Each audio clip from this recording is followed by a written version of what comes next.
Testing. All right. You can cut out that other. Hey, yo, hey. Yeah. Run it up, Blondo.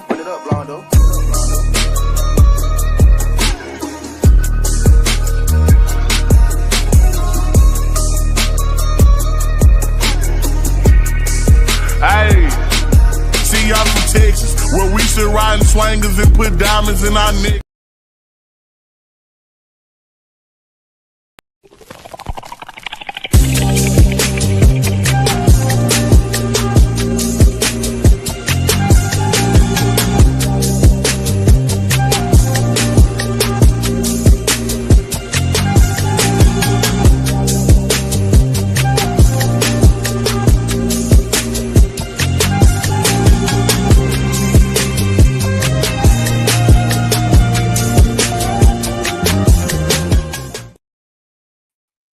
What's going on, everybody?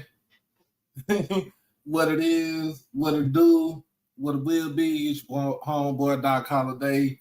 We are back with another HBCU tonight. As always, it's brought to you by HBCU Overdrive, the premier HBCU show that's out there right now. But anyway, make sure that you like the stream, comment, share, most of all, subscribe to the channel, and as always, hit that notification bell to get everything HBCU Overdrive. So, of course, as always, y'all know we simulcast between YouTube and Twitter. So all my folks that's on Twitter, hit that follow button and then come on to the YouTube side and hit that subscribe button. Also, you can hit the donation button. You can go ahead and hit the Cash App. You can hit PayPal. You can hit Zelle. You can hit the Super Chat. Hey, anything that gets stuff up in here so we can pay these bills for the channel, y'all. So, other than that, man, we had a great time on Saturday night.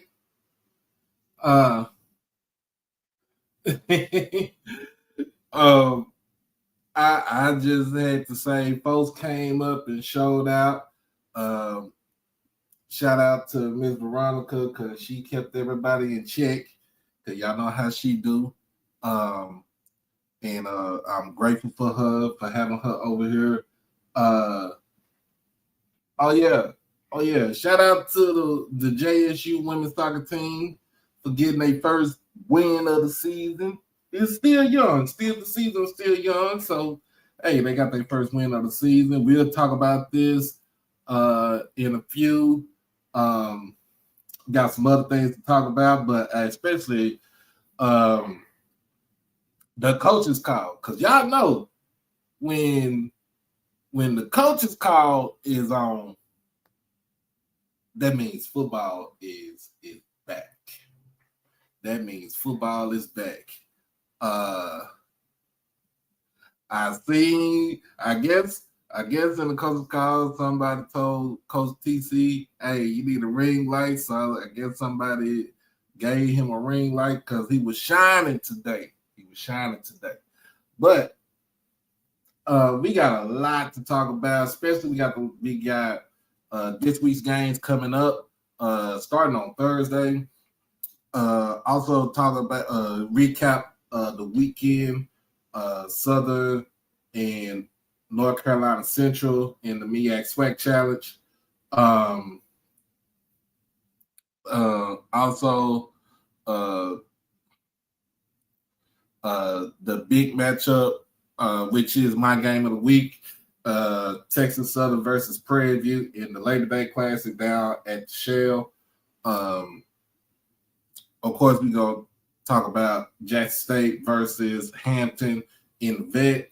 Also, we have Southern on the road to Mississippi Valley this Saturday. And we got other plethora of games. Of course, we got in Division II, we got the Red Tails Classic, which is Winston-Salem State going up against Tuskegee down in Montgomery, Alabama. And my other D2 game of the week, it just on the tip of my tongue. Miles,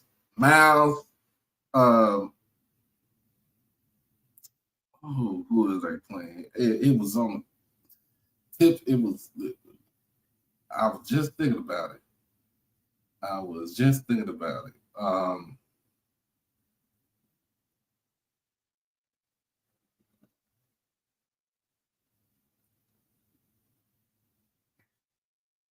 Mr. Pettis not ready for chaos. Oh yeah. Chaos will be commenced on Saturday.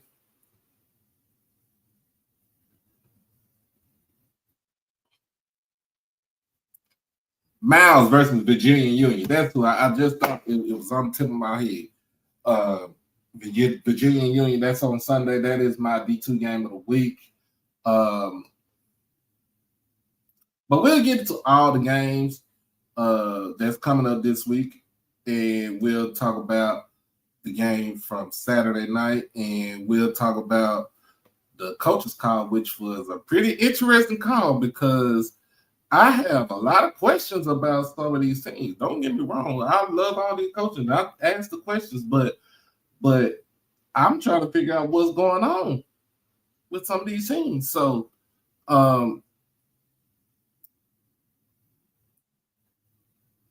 what up, though?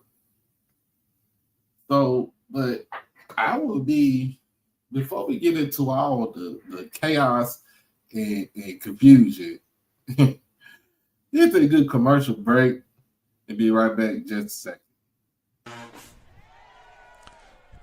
Yo, it's your boy Doc Holliday with HBCU Overdrive, and I am proud to sponsor Merch Sports.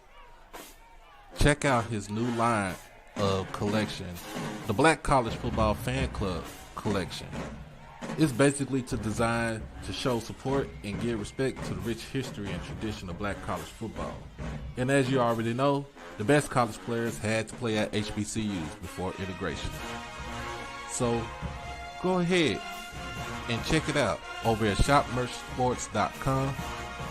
Merch Sports. Merch for the sports enthusiasts.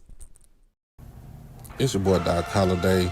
Become a subscriber on HBCU Overdrive on YouTube, and you can follow me on all social media platforms at HBCU_Overdrive on Twitter and Instagram. You can catch me on TikTok at Holiday1925 and on Facebook under my real name, David E. Smith Douglas.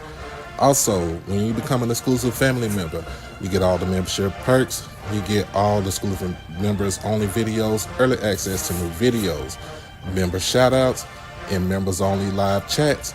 And also you can get birthday shout outs on here and win member when you become a subscriber. You can also hit the donation to the Cash App at HBCU Overdrive. You can hit the PayPal David Smith 1925, and you can hit the Zelle David E. Smith 30 at gmail.com. Remember, all proceeds go towards the channel, not the pocket. All right, man, we are back. See, we got the 1911 boys up in here. We got the good nukes up in here. What's going on to all the good nukes that's in the building right now? First and foremost, where's Mr. Ford at? Because I need to talk to him. Mr. Ford, if you're watching, you're looking, go ahead, put in the link, drop the link, and I'm going to send you the link because we got to talk about what's going on, what happened over the weekend. Again, on Saturday, North Carolina Central, I'm sorry, I'm about to say North Carolina Central defeats Southern 31-14 in the 20th annual MEAC SWAC Challenge. From what I heard, the crowd was, I think it was a little bit over 15,000 in the crowd. Yeah. We got to talk about that attendance though too. You know them Jaguars. They showed up and showed out at in ATL, but where was Central? Where was Central at? because every time Central goes down to Atlanta to play in the MEAC SWAC Challenge, they don't draw no more than 15, 16,000 people.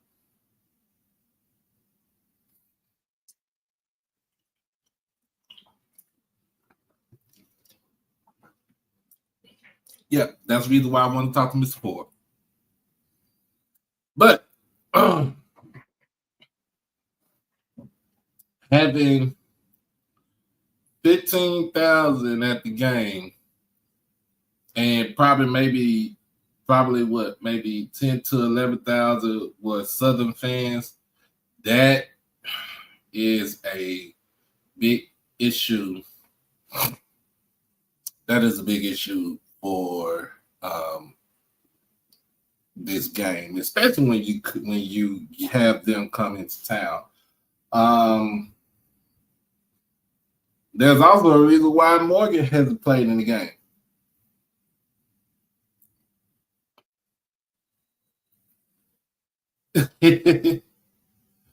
Trust me, we're gonna talk about that too. We're gonna talk about what's going on, Adam. Hello, Pirate. We're gonna talk about that too. But yeah, the last time Central was in the game, they played Alcorn. The game drew, I think it drew 16,000. But in every other game, Bama State versus Howard drew over 20,000. Of course, Jackson State, South Carolina State drew over 20,000. Norfolk State and FAMU last season drew over 20,000.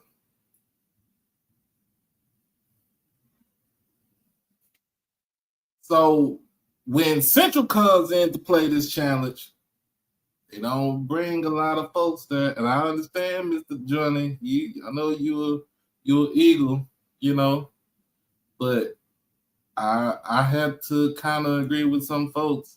Y'all don't bring a lot of folks to the cookout. Y'all don't bring a lot of folks to the cookout. And it's not that far. Don't get me wrong. Durham is not that far from Atlanta.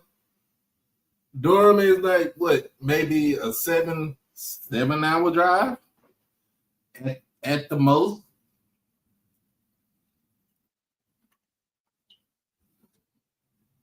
At the most, a 7-hour drive. Hey, I just want to say, oh Lord, we about to get petty up in here. But yeah, we are. Look, you're stirred down. We ready for some football.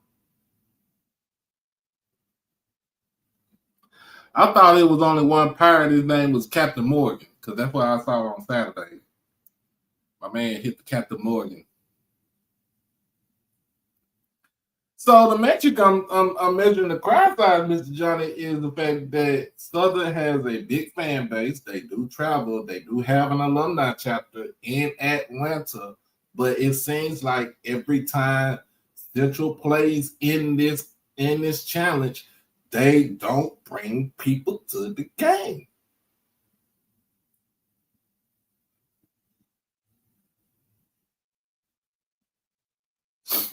That's the only thing that I'm saying.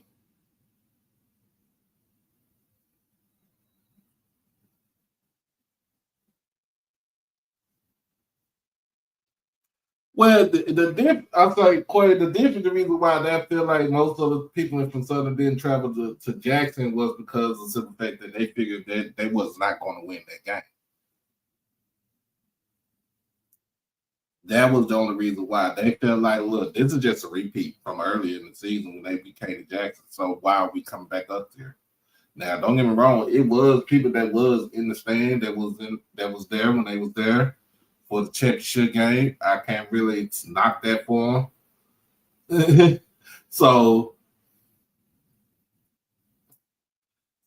But if you really think about this, on this past Saturday, Southern actually traveled to this game. And the weather was not as excruciating as folks were saying, because from what I heard, it was in the 70s at game time. Because I think they had some storms or rain or something like that, a cold front that came through. But at the same time, hey,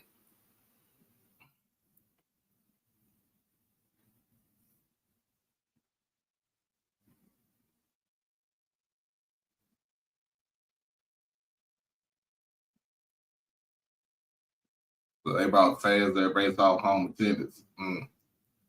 That says a lot, Lords. That says a lot. That says a lot. Give me 1 second, y'all. I'll be right back.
Oh, sorry about that. I had to make sure my dinner was straight for tonight.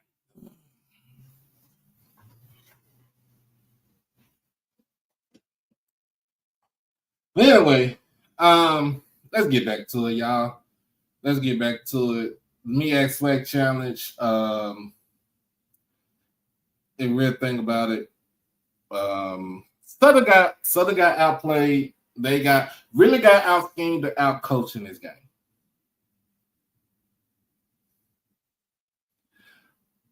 I don't have one yet. I gotta find it.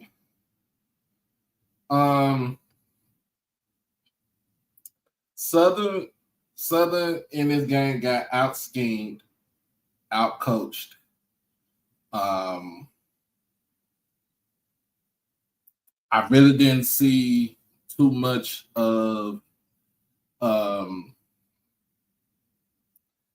I really did not see too much difference from Central. Like, I didn't see no exotic blitzes. I didn't see any stunts. I didn't see any twists on the defensive line.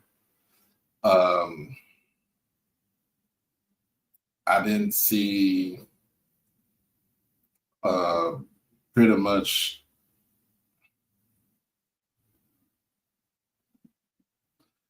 I didn't see a lot. I didn't see too much anything that kind of impressed me, and that they would be able to take over the MEAC this season from South Carolina State. I didn't see none of that on Saturday night.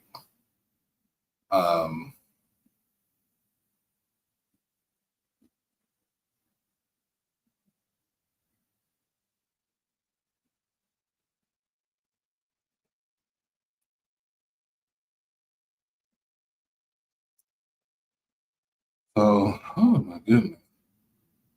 So I'm gonna look for the actual roster for Hampton, and give y'all some heads up.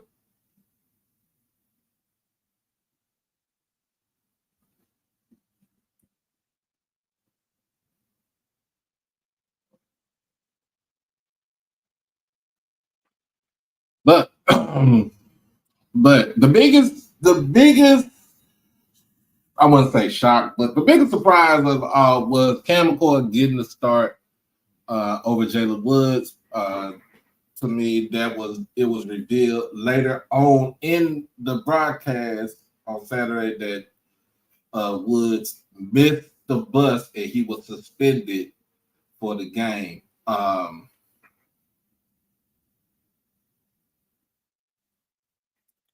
He was suspended for the game. So that what if Woods was in the starting lineup, to me, would it have made a difference?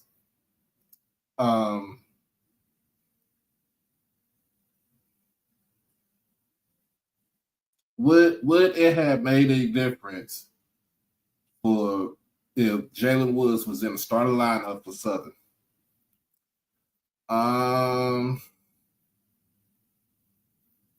Don't know yet. Don't know.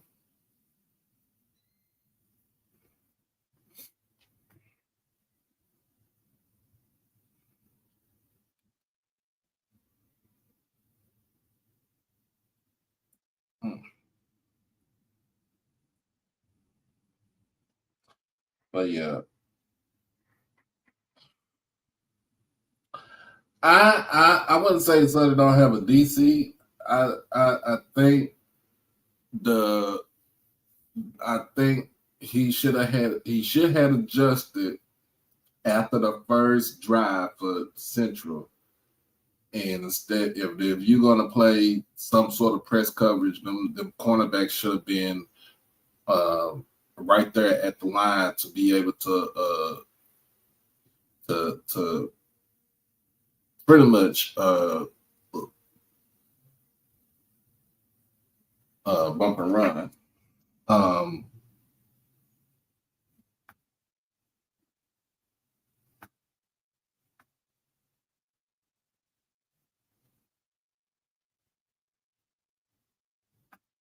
Should have been able to bump and run in the game.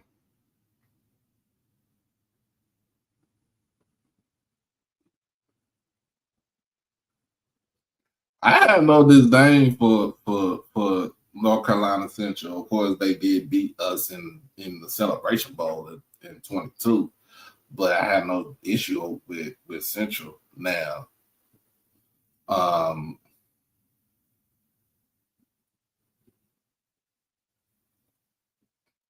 Now I will say this for Sutter, they do have a two-headed running back system with Trey Holly and what's the guy's name? Was it Mike Franklin?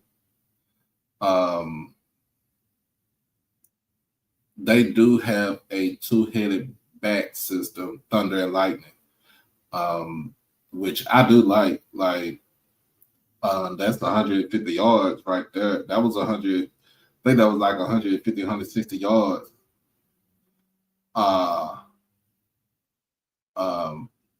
Combined between them two, and then of course if you add the dynamic running from Cam McCoy, you got your rushing totals for the game.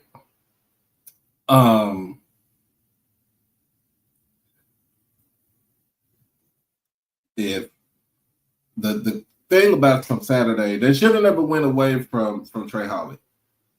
They should have never went away from Trey Holly in the game.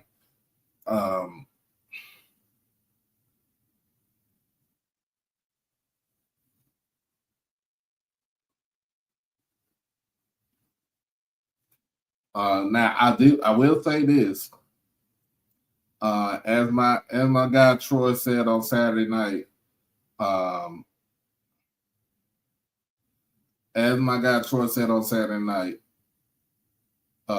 Kelvin Gibbons lost a couple of dollars in this game. He was, for it to be a primetime game on national TV, he was nowhere to be found. He was nowhere to be found.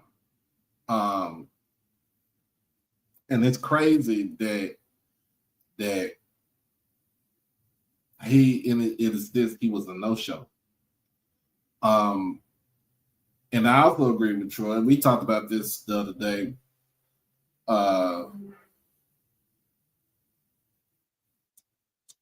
We talked about this the other night. Why didn't they move Givens to his backside? Since Walker Harris is a left-handed thrower, since he's left-handed, why didn't you move him to shade the right tackle? To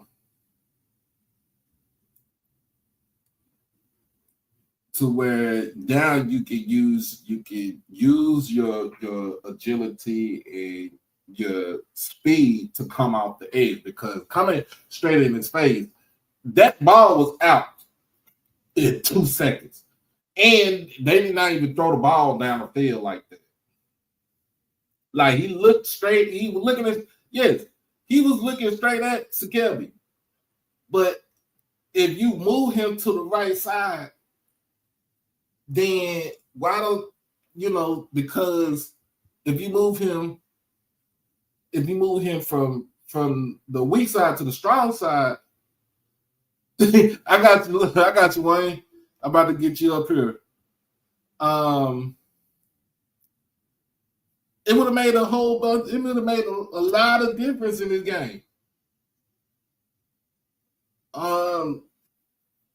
Linebackers couldn't fill in the gaps in this game, and of course the back end was horrendous. Not even saying from the safety position, it's from the DB, the cornerback, playing 5 to 7 yards off the ball when you're playing in zero coverage. When you're playing in zero coverage.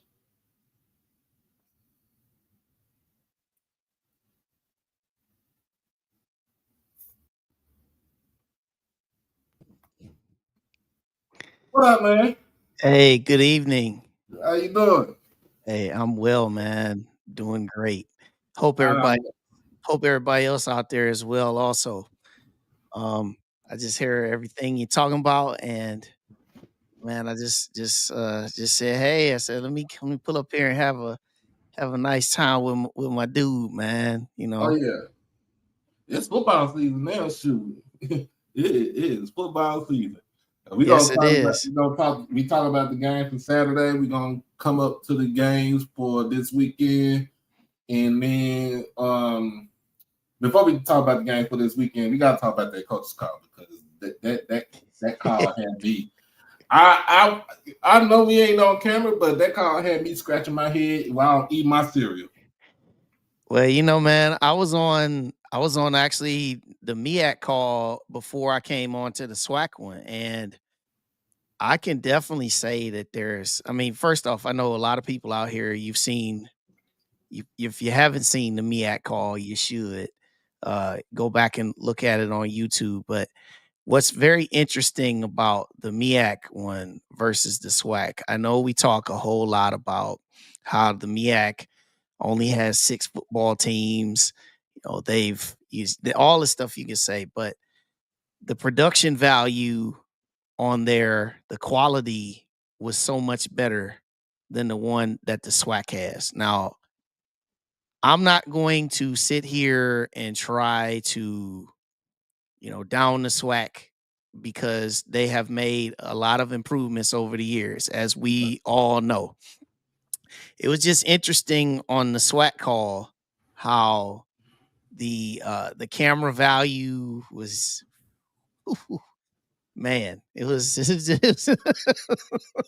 was hit and miss, brother. I mean, MEAC, they had a moderator, they had it going, man. It was really, real nice, and it was very uniform. So I had the opportunity to, for the first time ever in my life, ask Michael Vick a question. Man, you know what? If you got do you got the days that they be on the call? Cause it's the same day. It's Monday. Okay, send me the link. Just DM me the links because I want to actually get on those calls, man, for the MEAC. Yeah, cause I got on there, and um Deshaun Jackson was talking, and then I kind of got on there a little bit late, and I was like, well, I don't want to ask Deshaun Jackson a question when I didn't even hear the first half of the interview. But then I was the first person to ask Michael Vick a question, and it was real interesting. And also, just before that, I did watch it back, and I got to hear what Trey Oliver had to say about the game. So while we're talking Mhm. about the game from Saturday real quick, some of the things that Trey Oliver said. First off, he gave very high praise to Trey Holly. He said that Trey Holly is an amazing back. He said he has a whole lot of talent. His upside is through the roof. Oh yeah. He talked also about, he was also asked about the quick pass game that they utilized. He said, well, was the quick pass game, was it something you guys saw, you schemed it? He said, pretty much we just took what they gave us. He said they had the secondary playing off so much, Yep. as everybody saw, they had them playing off a lot. And so they just pretty much just took those underneath throws because they were there. Now, I need to give credit to BJ Jones, because he said this last night on HBCU Nightly. He broke down so eloquently the reason why Southern was stuck playing off in coverage is Mhm. because the fact that their front seven, but particularly their front four, was getting whipped Whip. up front, whipped. But you know Um, what though? Because remember, we was on the call for the Me at Swag Challenge call, right? I was. I asked Coach after I asked Coach about the trenches. I said, "What are y'all gonna do to kind of neutralize security givens?" He's like, "We're not gonna." With his whole thing, remember, he said, "We're not gonna double. Nope. We wasn't gonna do none of that stuff. Our guys were gonna play 1-on-1." And if you really think about it, most of the time, especially in run blocking, they were zone blocking. Yeah. So AC McMoore, Trey, those dudes up front on that offensive line, they completely dominated that game. Kelby Givens had 3 tackles. 3. Mm-hmm. No sacks, no tackles for loss. No pressures either. No pressures either. Completely took him way out of the game. And so the fact that the front seven for Southern was literally getting nothing done, it put so much pressure on the back end of that defense, where they didn't really have any choice but to play where they did. Now, a lot of that was dictated in the fact that North Carolina Central was so much superior on their offensive line. But a lot of that also, too, it just gets down. Let's just make it very simple, man. Trey Oliver is very good at what he does. And that staff that he has, and they even had a new defensive coordinator. Mm-hmm. Jesse Thompson, first-time offensive coordinator. But Matt Leone was returner at offensive coordinator. They just pretty much took what Southern dictated. And the thing that he was really upset about, obviously, this is what you really know about coaches. You could you can win a game, but you still always look for things that you need to get better at. And one of the things that he talked about was, they held Southern scoreless in the second half. Yeah, they didn't allow them to really get anything going in the second half. But the thing that he pointed to was they gave up 250 yards rushing. Yep. And pretty much the bulk of that was in 4 plays. About 190 of those yards were in 4 plays. The long touchdown run by Cam McCoy, the long touchdown run by Trey Holly, and then Mike Franklin had a nice run. So it's something that they definitely are going to improve on. But also on the flip side of Southern, the thing that Southern that people knew about Southern coming in is that you knew that they were going to have somebody different under center. Yeah. Now, you were on the same call that I was. You heard me. I led off. I asked that question to Coach Graves about Jalen Woods and what was really going on there. And of course, the reports that are out there is that he missed the team bus and it was a disciplinary issue. He says that we're handling it internally and things like that. But what also was very confusing about that, though, is that if it was a disciplinary issue and he didn't start, then why? If it's a disciplinary issue, then why was he in the game at the end? Right. Which leads you to be thinking that there might be a little bit more to the picture and to the puzzle. But regardless of the situation at hand, I think Southern. I think they're going to be fine. They're going to. I mean, regardless of who won that game or not, everybody was gonna. You knew there were going to be overreactions. You knew that there were going to be people who were going to come out and say that, oh, see, I told you, so this was the favorite. No. Listen, this is a non-conference game. Week 0. All their goals are still in front of them. Winning the SWAC championship, all those things are still in front of them. But if you are a Southern Jaguar fan, the thing that you have to be very concerned about is the way that front on defense was handled. Oh, that was manhandled. I mean, it was like non-existent, pushed around. And Southern have a very talented secondary. I mean, Herman Brister, Horatio Johnson, Elijah West, and Xavier, those 4 dudes have played a lot of football. Oh, yeah. And those guys are very good at what they do. But if they're not going to be able to get any additional support for Kelby Givens on that offensive line, you saw Zach Yassine, he made a couple plays on that defensive line. But if they're not going to be able to get better down there on that defensive line, I don't care how good you are on that back end, it's not going to matter. It's not going to matter. Now, I see Freddie G says them DBs are not like that. Stop with the cap. You need to watch more football, Freddie G. You just need to watch more football. I ain't got time for that today. What's up, Coach Walker? I ain't got no time for any of that stuff today. But he said, yeah, they gave him a little burn in front of his hometown. Okay, that's understandable. I get that. But yeah, man, when you think about it, though, you think about it, they schemed them. They schemed them to death. And the other big thing, we talked about it, you even asked him the question. You said, what are you going to do with, you asked Coach Trey, you like, what about the production from this new running back? Because the old running back that you had, Jamari Taylor, he ain't there no more. He done took his talents to Virginia. Yeah, we just saw what he just did. What he said, I asked him in that press conference.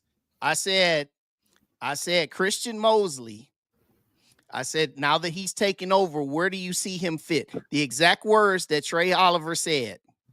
He said, first off, he said, I should have given him more carries last year. He said, we should have given him more run. Then he said, he is the fastest guy on our team. He said he is a home run hitter, a threat every time he touches the ball to take it to the house. Well, on that 49-yard touchdown run at the end of the first half and 15 carries, 174 yards later, you saw it. Yeah. Because the way he was running, he could have had at least 200 yards. Easily. 15 carries, 174. I mean, the math majors out there, you don't need to know. You don't need to know that was a high average yards per carry. That's an insanely high yards per carry. So he could have. That's what I'm saying. That kid could have had over 200 yards. He could have had 250 yards in the game on Saturday night. And he averaged over damn near 12 yards a carry. Almost 12 yards a carry, man. Almost 12 yards a carry. In fact, like a couple of those runs that he had, I mean, he wasn't touched until he got to the secondary. Yeah. I mean, so yeah, as great as Jamari Taylor was last year, the fact that you got this dude in reserve, he was in reserve. I would say, and I'm gonna say it like this. Be honest with everybody. Both run defense for Southern and Central, they were not great. No. No, they were but not great. to Central's credit, their second half performance was so much better. They made Trey Oliver did say in his presser today. He said we got together, you know, the staff, they got together, they made the necessary adjustments because their issues that they had was they said tackling was an issue. But also I want to say this as well. The long touchdown that Trey Holly had, if you notice that it was, if you go back and you look at it, it was actually a blitz. And you'll notice that there was nobody in the middle of the field. Once he broke one tackle, he was to the house. And so Trey Oliver said about that, he said that was a call that Jesse Thompson made that he thought was a little too overly aggressive. So Trey Oliver, that was his description on that long Trey Holly touchdown run. So I'm trying to figure out, how he get out the state of Texas? What, bro? Hold on now. How did he leave the state? I didn't even know until I heard about it on Saturday night. I'm like, dude, how did you get from wherever you from Texas to all the way to Durham, North Carolina? he was running that thing, man. So, but you know, but like I said before, like for Southern, what they're gonna have to do, you know, they're gonna have to figure some things out. Offensively, you know, they missed some plays, man. Darren Morris easily could have had two touchdowns. Oh my goodness. I was like, because Darren Morris, now he had 400. He had about 400 yards receiving last year as their leading receiver from last year. But you know, with all of the turnover and all of the quarterback issues they had, I mean, 400 yards. There was a lot of meat that was still left on the bone. Darren Morris, you could see he was separating from those secondary. He was separating. He had to do like at least about 2-3, like at least a 3.5, 4 yard gap. Yeah, one time they just straight had to just mug him. He said, "We'll take the 15 yards. I don't care. He beat me. I'm just gonna mug him." But just the whole thing, though, like I said, for Southern, there's adjustments that they're gonna have to make. And they do get a chance to potentially bounce back when they hit the road, going down there to play Valley on Saturday. You know, you saw what Coach Buckley's comments were when I asked him. Let's you know what? That's a good segue. Let's get into it. Swag coaches call craziness because it was some craziness this morning. It was so funny that Mr. Edwin Moore told me, he said, "Man, you had Coach Joseph laughing." I was like, hey, he rarely laughs. I was like, hey, I must be doing something right. You know what I'm saying? I mean, we asked Coach Diston who his QB. I asked who his QB was. He asked me, "Can you play quarterback?" Yeah, he asked all of us. He said, "Can you play quarterback?" He said, "Mr. Cartwright, can you play quarterback?" But I come out the line though. I came from a family of defensive players.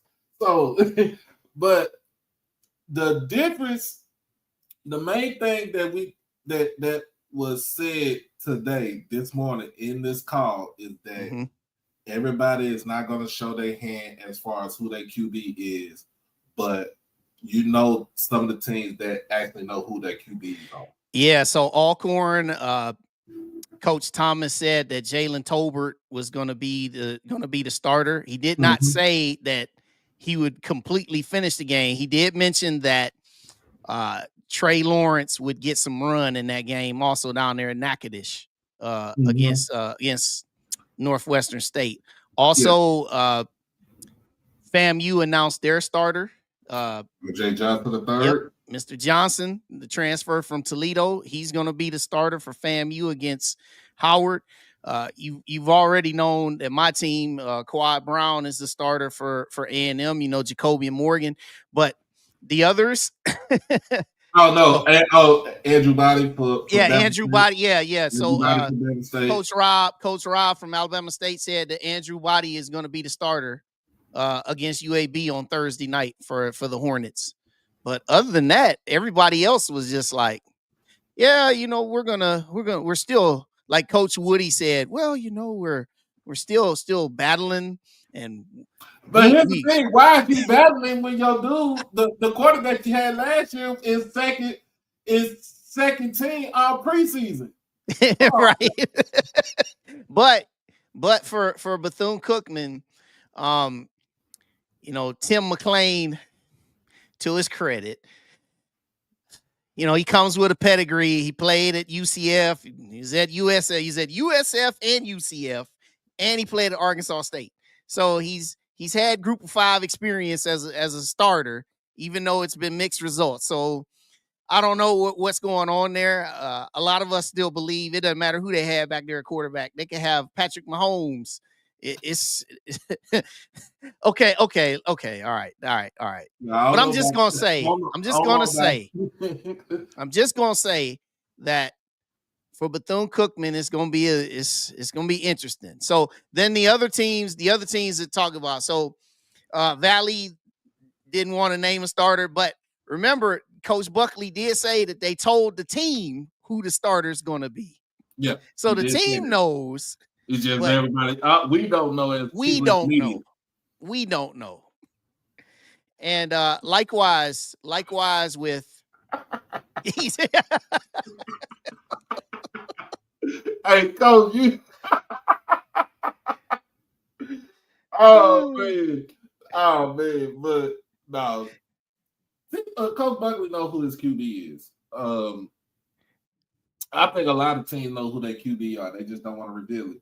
Now, for Grambling, yes, I do see there being a QB battle. But I feel like my opinion for Grambling is going to be T-Set as the starter. Mm-hmm. Yep.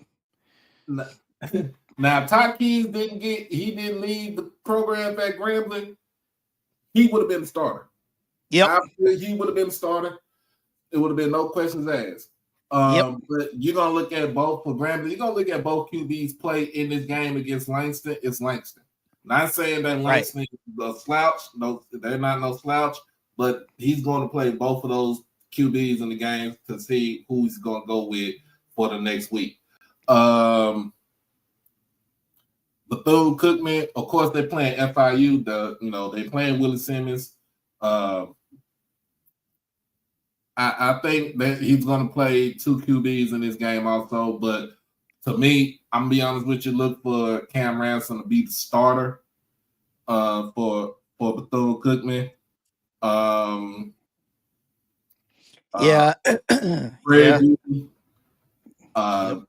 He's not revealing his QB until pretty much either that Friday or early Saturday morning.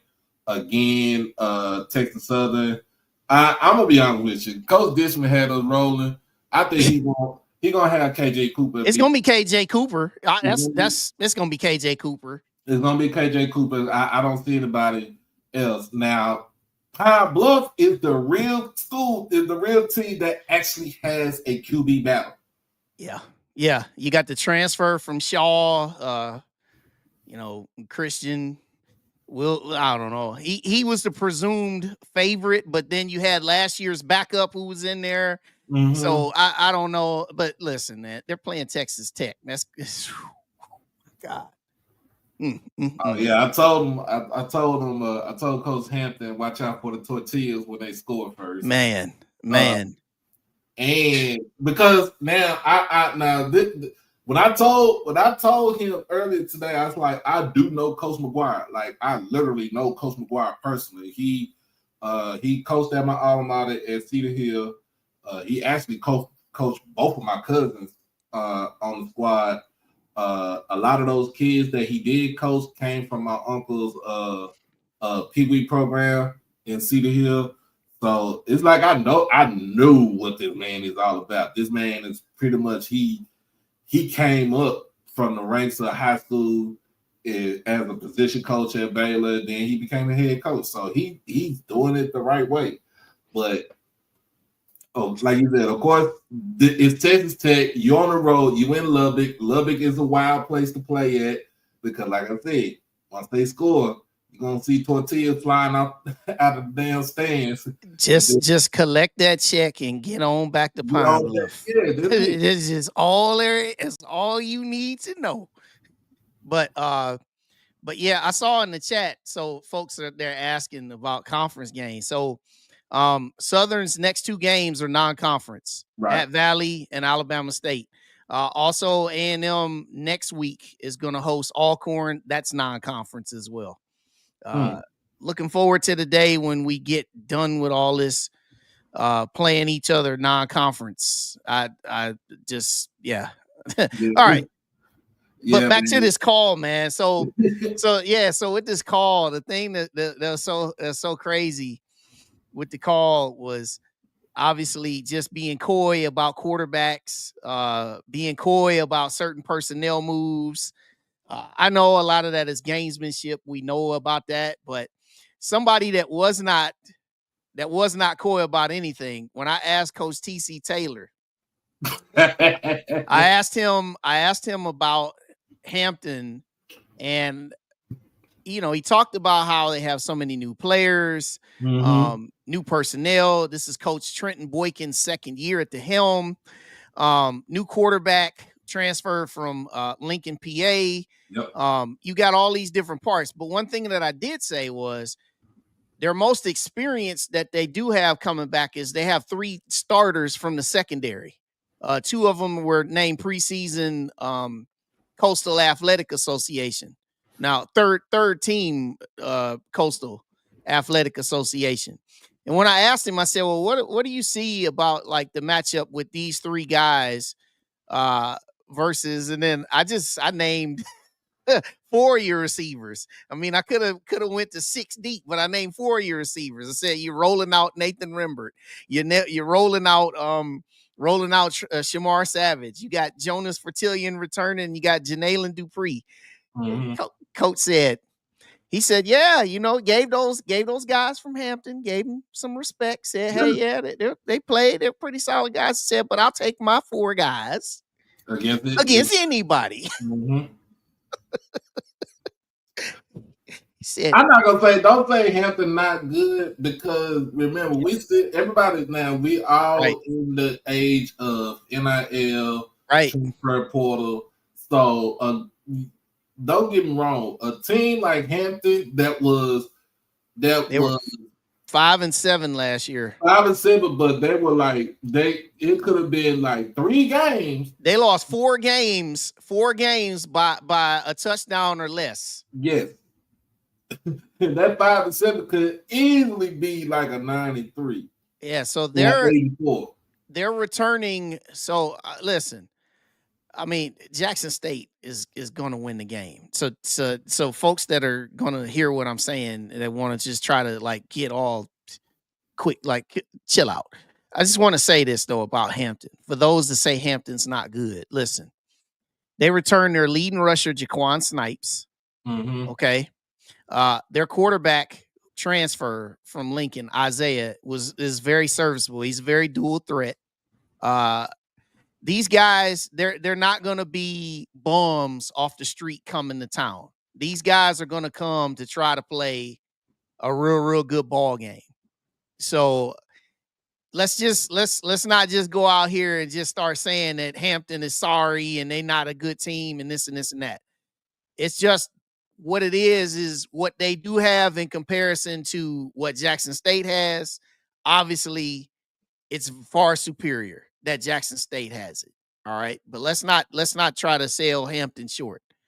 Yeah, and then too, with Hampton being in the CAA, you gotta understand they're gonna play. They're playing a brand of football that we don't see like that all the time. I mean, you think about it: Villanova, playoff team; Rhode Island won the league last year, playoff team. William and Mary.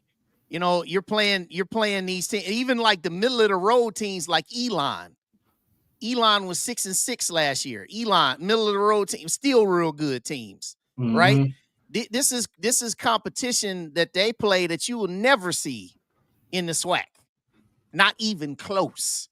So that's where I'm just saying that you just have to just I get it. I know most of the folks in here, you love Jackson State. Listen, I think Jackson State's going 10-1 this year. I think that they're gonna be really, really good. But let's just not sell these boys from Hampton short that they're nothing. Okay. Because they could play. If Freddie G, now we do agree, said they were solid last year in the middle of the pack in their conference. Yep. Like I said, don't be swayed by that 5-7. If you go back and look at the numbers, that 5-7 definitely could have been the opposite direction.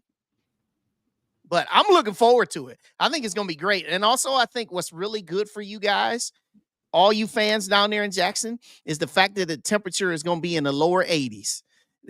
Because from what it's been all summer. Hot as hell. It's been hot as hell. I'm in Dallas and it's hot.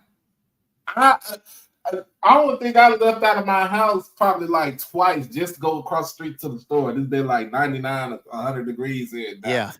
Yeah. So he said, who they losing to 1-2? Southern Mississippi, man. Southern Mississippi. But that's I the one think they're it's going to be a good game right there, too.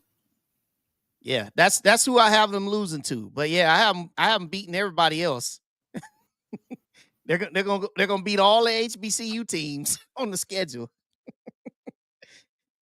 So when you look at it, man, and I'm looking at their roster. Their roster is pretty. Their roster is pretty solid. Look, he says even y'all, yeah, even us. He asking, do I think Jackson State gonna beat us? Hey, they gonna beat us. I picked y'all to beat us. I've picked y'all to beat us every single year that I've been podcasting. And y'all have beaten us every single year that I've been podcasting. When they played Hampton, when Hampton played Rhode Island, which that was a close game right there. Yeah. Rhode Island couldn't even stop the running game from Hampton. They had a couple of running backs, but the only thing about it is last season they had a QB where Chris Zeller, like he come in, he'll get you, he can look great, but then he can throw about 3 interceptions and check out the game.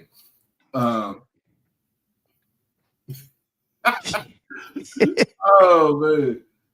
Shit. Listen, he said I'm supposed to say no, man. I am a realistic dude, man. I analyze this sport. I'm realistic. Listen, I'm the type of person, if we ain't any good, I'll be the first to tell you we ain't any good. Some of y'all will get up on here, man. Your team, your team ain't worth a quarter, and you'll get on here and say y'all gonna win 8 games. Man, not me, bro. Yeah, if y'all go check out that prediction and that prediction show I did with Blue and Zoe, you will see realism all over. I said that we would be 5-7. I said my own team would be 5-7. I'm hoping I'm wrong. I'm wrong. Adam just put it right here. He said they had a 21-point lead, gave it up. Yep. They had a 28-point lead against Albany, gave the game away. Yep. Against Morgan, had chances to beat Villanova and Richmond in Hampton. There you go. Very plain right there. They had leads in these games where they is like that late third, fourth quarter come, they couldn't do anything about it. So I see a comment up there. It said, actually, the NCAA has Jackson State versus Southern Miss on their FCS over. So I want to speak to that real quick about Jackson State versus Southern Miss. We got a MEAC Mike fighting. Yeah, look at MEAC Mike. What's up, brother? Good to see you, brother. We just up here talking about MEAC. When he said, so when they talked about Southern Miss, now we know Southern Miss last year, they were horrible. We know this. But then they went and got this guy named Charles Huff. Mm-hmm. Charles Huff he won the Sun Belt last year with Marshall. Brought a lot of his players from Marshall. Yep. Brought players from other places, and arguably, and you can ask Blue because he said it on my show, and he said it on a couple other shows that he believes that Southern Miss has the best quarterback in the state of Mississippi, and that is even including the brother who's starting at Ole Miss. So I just gotta say, but we will go, and we'll see what it is. look, people want to ask me all these questions. Said, do I believe A&M will beat Bama State this season? Thoughts? I didn't pick us to. It was us losing to them was in my 5-7 prediction for it. You know, but you know, I really, but again, that game's October 25th. So you're asking me right now, what do I think? Yeah, I think that they're better than us, but obviously there'll be time and games to play to see if that changes. All right. But where we are now, week 2 or week 1, sorry. Oh, week 0, week 1. Week 1. So we're gonna start off with the Division 2. We got Virginia State taking on Barton. I don't know too much about Barton. This is Division 2, but I do know about Virginia State. I do know about Henry Frazier III. He gonna get that team ready for this weekend. And that's on Thursday. You got Livingstone versus Charleston, West Virginia. Livingstone is coming off season. They had some games last season where it was close and they lost towards the end, but when they did beat Johnson C. Smith, I think they gave the team a lot of confidence because that's their rival. You got let's see, this is all on Thursday right here. You have coming in on Friday. Not even Friday, Saturday. West Virginia State taking on Carson Newman. That is also Division 2. West Virginia State is an interesting school. It's an interesting football team for them to play in a predominantly white conference. And Carson Newman is a name that you don't really miss out on. Now that game will be at 11 o'clock on YouTube, so y'all can catch that game on YouTube right there. Lincoln, Pennsylvania is on the road to take on the Grand Valley State Lakers. Blowout. Yep. Albany State is on the road. They're going to be in Raleigh to take on Shaw. Now, this is a rematch from last season where Shaw came down and pretty much. Yeah, first game head coach for Lamar Manigo at Shaw and against Quinn Gray. So that's interesting. Valdosta is going to be in Atlanta to take on Clark. They're going to be on the Pyru Field. I want to see how this game is going to be interesting because we all know Valdosta State is a Division II blue blood with everything that they've been through, of course, with Tremaine Jackson in Prairie View now. They bringing on a new head football coach, but I do know about Clark Atlanta. I do know about Coach Keaton and what he does with this team. This team can't sneak on nobody anymore now since they done. I mean, they were 7-2-1 last season. Went to the playoff. Hey, they lost. You got Kentucky State on the road at Central State on Saturday. Yeah, that's up here by me. Yeah.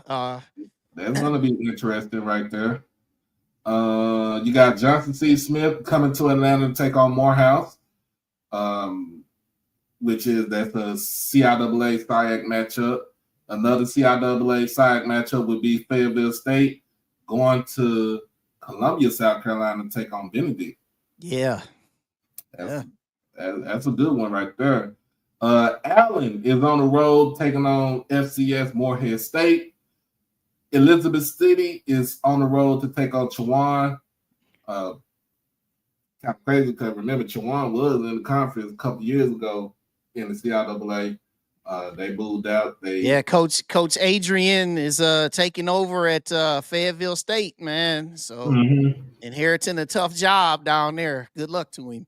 Oh yeah. Edward Waters is going to be in South Georgia to take on Savannah State. That's going to be interesting right there. First game for Brian Jenkins for Edward Waters as the interim coach. Fort Valley on the road to West Alabama. Yeah, that's an interesting game right there. Lincoln, California versus Lincoln, Missouri. The Blue Tigers might be able to win the game. Any team that Lincoln, California plays this year will have a win. Guaranteed. Guaranteed win. Sunday. That's all the games from Saturday. Sunday. My D2 game of the week is Miles versus Virginia Union. Yep. Up this way. Very interesting. In fact, that is the Hall of Fame game here in Canton. Okay. Yep, here in Ohio. Yep. On Sunday, NFL Network. And then the Red Tails Classic. Winston-Salem State is on the road to Montgomery to take on Tuskegee in the Red Tails Classic at the Crampton Bowl. That is going to be on ESPNU. So, hey, y'all tune in to watch those games on that's Division 2 right there. In Division 1. Yep. So we got Division 1. I know starting off on Thursday. Right. We got Alabama State going to play UAB. So you have that. And ironically, UAB is premiering with Alabama State's former defensive coordinator on the staff, Ryan Lewis. And then also on Thursday, you've got Alcorn State going down to Natchitoches to play Northwestern State. Yep. Then what you also have on ESPNU on Thursday, you've got the debut of Michael Vick and Norfolk State as they host Towson. They played last year in the same place. Towson beat them by 5 points, so they're playing again, second year in a row playing there in Norfolk.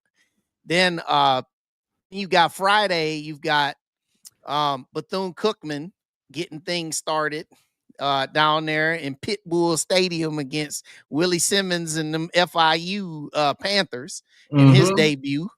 So that'll be real interesting. And then you've also got Delaware State, Deshaun Jackson's debut, going to play Delaware. Good luck, because Delaware returned 17 of 22 starters. And Delaware just moved up to FBS. They exactly. Conference USA for a team that went 9-3 last year with 17 of 22 starters. And you're playing them in their house. Good luck. Then you've also you've got other games like my boys going to play Arkansas. Yeah. That's on Saturday. Yeah, that's on Saturday. Get the check, keep moving. You got Arkansas Pine Bluff going to play Texas Tech. Get the check, keep moving. Speaking of South Carolina State, they host in-state Wofford Terriers. So that'll be interesting game right there. Be very interesting. Then you've got North Carolina Central. They're going to turn around and they're going to host a pretty good New Hampshire squad. Oh yeah, home opener there in O'Kelly Riddick Stadium there in Durham. Now that would give us to tell is to see if Central is going to be taken very seriously on that side on the East Coast, because New Hampshire is a good team. Like when you talk about New Hampshire, this is pretty much the same team. No, not same team. This was the school that Chip Kelly started out at. That's right, coach. That's right. So, that's right. And Ryan Day played quarterback there. Head coach of Ohio State. But anyhow, so yeah, that's North Carolina Central playing them. You got North Carolina A&T going to play Tennessee State, man. Two first-year head coaches, Sean Gibbs' debut with Reggie Barlow's debut, getting it on down there down there in Nashville. That'll be interesting. Oh yeah. Orange Blossom Classic, Saturday, 4 p.m. ESPNU with Howard going to play FAMU. Interesting. New quarterback for FAMU. So we'll see what that is. New quarterback for Howard. Yeah, well, Scroggins kind of. Oh yeah, James Scroggins did play last season. Yeah. So you got that game. You've also got Southern looking to bounce back as they go down and they play Valley in a non-conference game. Mm-hmm. You've got Morgan State, MEAC Mike. They're going down to Mobile to play South Alabama. Just get the check and get on out of there. That's it. And then you've got a couple of really interesting games where you've got your boys Jackson State hosting Hampton. That's HBCU Go, 3 p.m. Eastern, 2 p.m. Central. You've also got, now these boys have not been saying a word all week. Everybody been so quiet. Everybody be on their best behavior. You got that Labor Day Classic. That's my game of the week right there. Going down. Labor Day Classic going down, man. Prairie View and Texas Southern locking horns. Texas Southern looking to get a 2-game winning streak in the series. And Chris Dishman said when Timona asked him about how was it when it was a shock, he said, now hold on now. I have to correct. I think it was no shock. It was not a shock to any of us. We decided we knew we were going to win that game. So it was a shock to no one. And then also he was very serious about that too. When you look at it, he was serious about what he said. Very serious. And then also you got Grambling playing in Shreveport. That's up by Ronald Hunt, man. Playing in Shreveport against Langston. So yeah, we got a pretty good slate, man. Slate of games here in the first week. With that MEAC and and you've got the SWAC and you've got all this different stuff, man, going down. So it's gonna be real good, real interesting this week with these games. And of course, I'm going to make all my predictions on my second episode of the season of Wild Picks going down Wednesday evening at 7 p.m. Eastern. I'll have a lot more to say about the previews and things like that. But what I can say is that I'm just really looking forward to watching this very first full week of football, because I want to see what these new rosters look like, because you've got new rosters everywhere. I want to see who's going to be out there competing. Who are some guys that you can officially say are going to be on that watch list that you can really look at. Right. Also, I'm very curious to see about our first year head coaches. Sean Gibbs, Reggie Barlow, my coach Sam Shade, also Coach Buckley. We want to see what it looks like. Coach Jackson, Tremaine Jackson. Now, all right, now let's put a pause. Let's put a pause right here.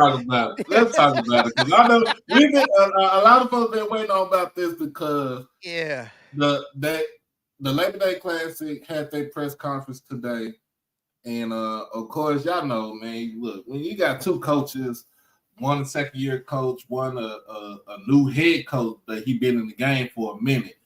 When you got these press conference launches, you kind of throw jabs at each other and stuff like that. This verbal jabbing. But the way that Coach Jackson was looking at Coach Dishman, and they had this look on his face, and I'm like, oh, he is not liking this. That boy said.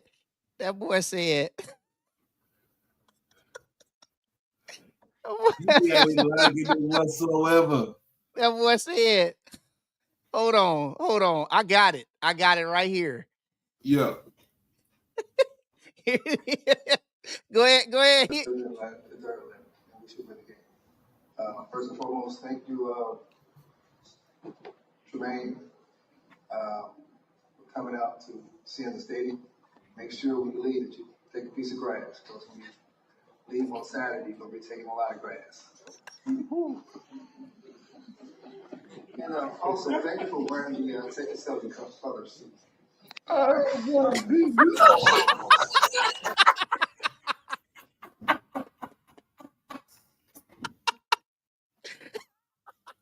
Play it again. Oh, Play it again. Hey. Play it again. Oh my goodness. Run it back. Better than like the dirt lap. We should win the game. First and foremost, thank you, Tremaine, for coming out to see in the stadium. Make sure when you leave that you take a piece of grass, because when you leave on Saturday, you're going to be taking a lot of grass. And also, thank you for wearing the Take a Selfie color suit. All right?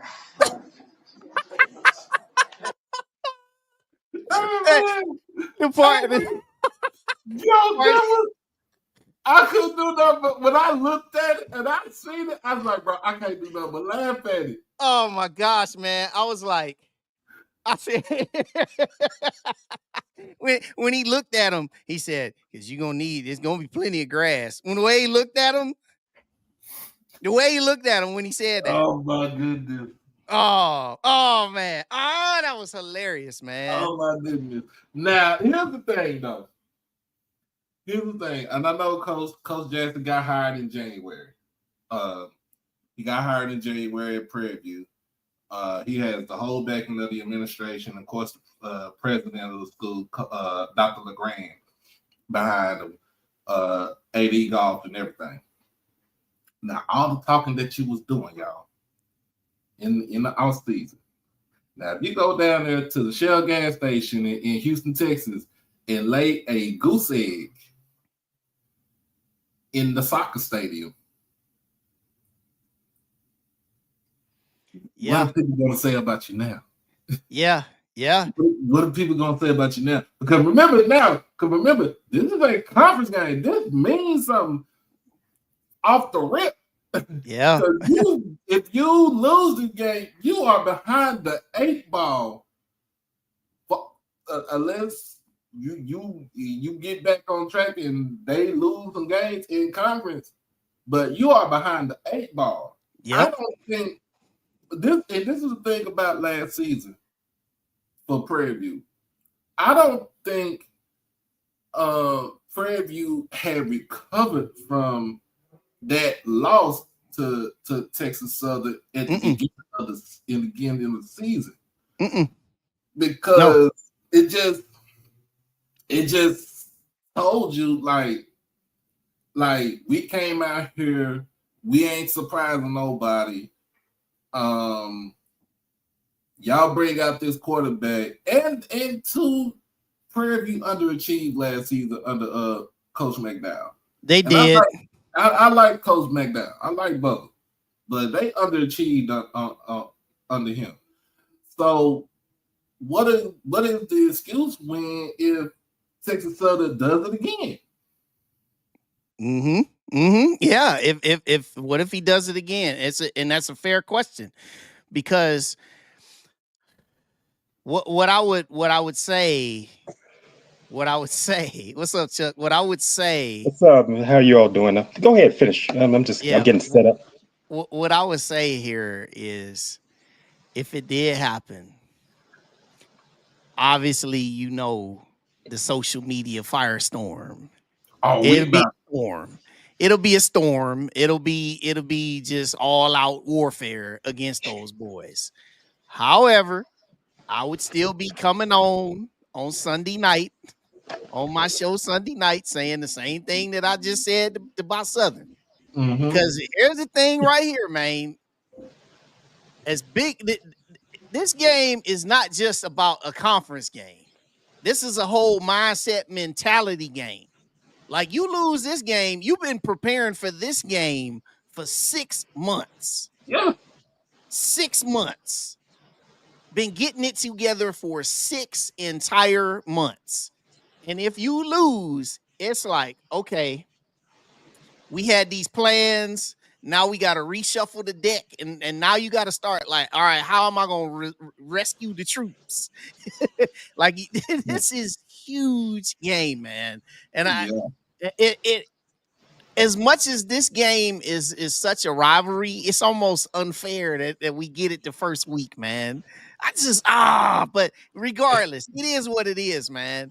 I'm really gonna be looking forward to looking at that thing on Saturday night. I definitely be flipping back and forth. I probably have it on the phone or on the tablet, and then Right. had the LSU Clemson on the main while I'm looking at Southern and Valley. I mean, all these different games, but this is gonna be crazy. Huge game. Huge game. I love to see what everybody else think. I know some of the folks in the chat, y'all been talking, but I want to know what everybody think. And don't give me no bias picks. You know, I know Jared Lott. I already know what you think, Jared. That's my dude, Jared. Jared always be trying to keep me honest. But y'all, what y'all think in the chat, man? The picks, y'all just go ahead and make them. Y'all do it. Yeah. Oh no, man. But we welcome Mr. Chuck Hunt live from Monroe, Louisiana, as always. How you doing today? All right, man. Just a day of work. Made a day of work. I had to come on, man. Chris Dishman and Tremaine Jackson. They look like WWE, man. I was looking at that. I think Jackson. He sounds someone just as crazy as he is. I didn't realize Chris Dishman is that crazy. I watched him play with the Houston Oilers.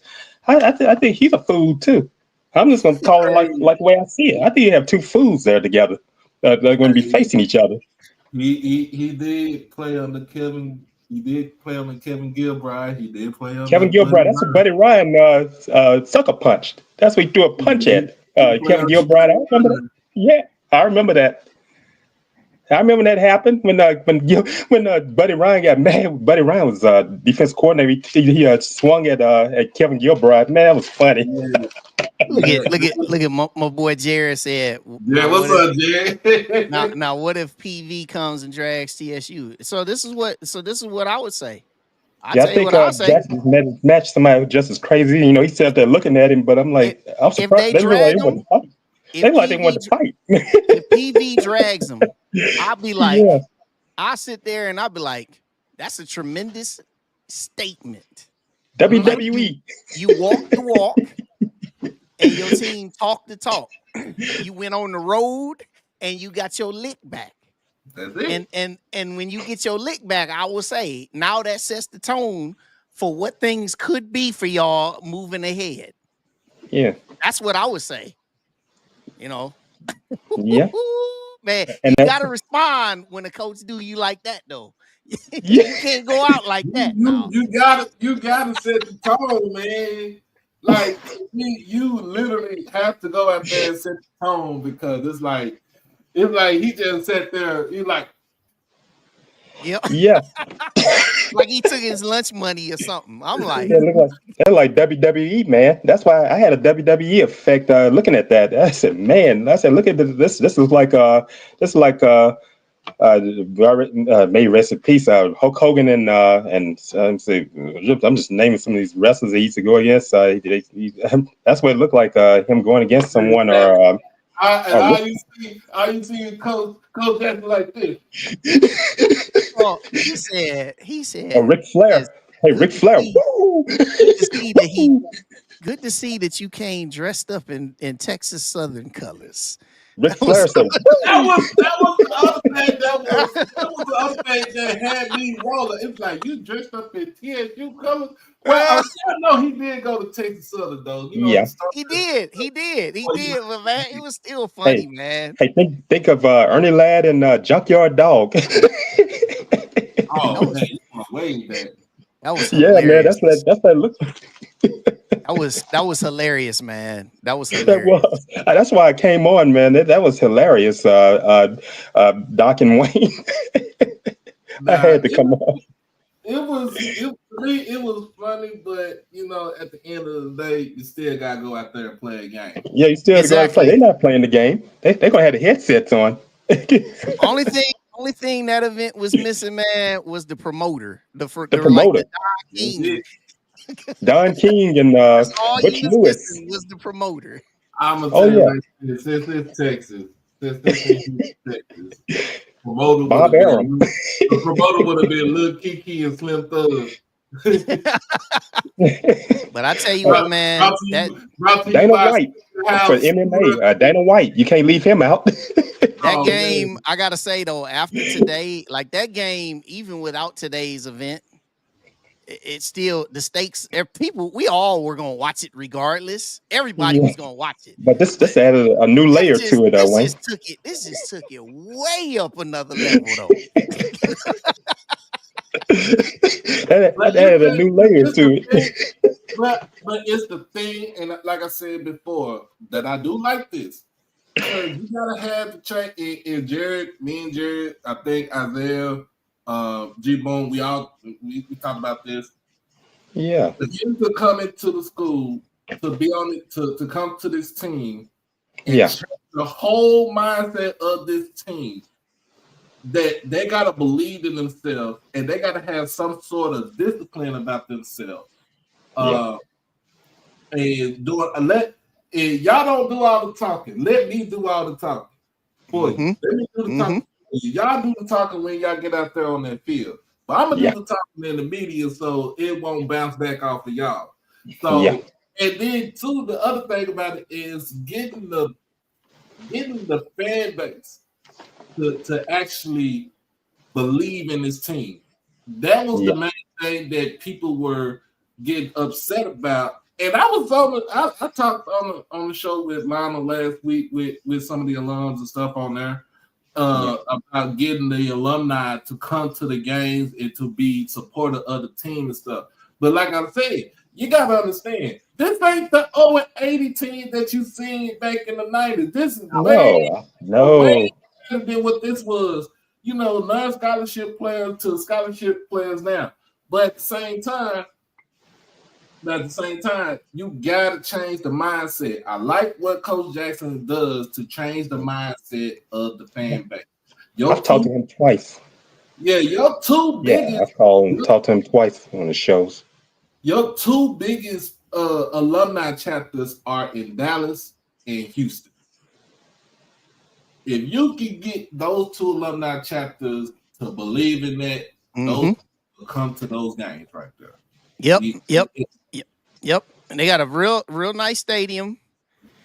You got real nice video board that they just got put in. That's nice. HDR video board. I must say that. Nice. I gotta make sure I say that. They got a real nice stadium, real nice setup. Like I said, I've Them in had Alabama State. Yeah. I had Coach Jackson on my show. We talked. It was, I mean, had a real good time. I talked to him media day. I love his story, love his backstory. He's got a real good attitude. And I know a lot of people, they sit up there and they talk about the things he say and all this stuff. But here's the question though, like, what is he supposed to say, ladies and gentlemen? Yeah.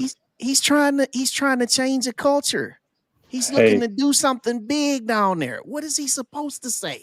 Hey, it's kind of like I didn't mean to. I know that's I'm not going off topic, but Trey Holly, he's from my area. He's from the neighboring parish. He's from Union Parish. I'm in Washita Parish in Monroe, Louisiana. And he's from Union Parish in Farmerville, Louisiana. And Holly came out with that kind of program that his high school coach. You talking about? He's an old school coach, Joe Spatafora. Man, that joker, he coaches. He doesn't wear only shorts, no matter the weather.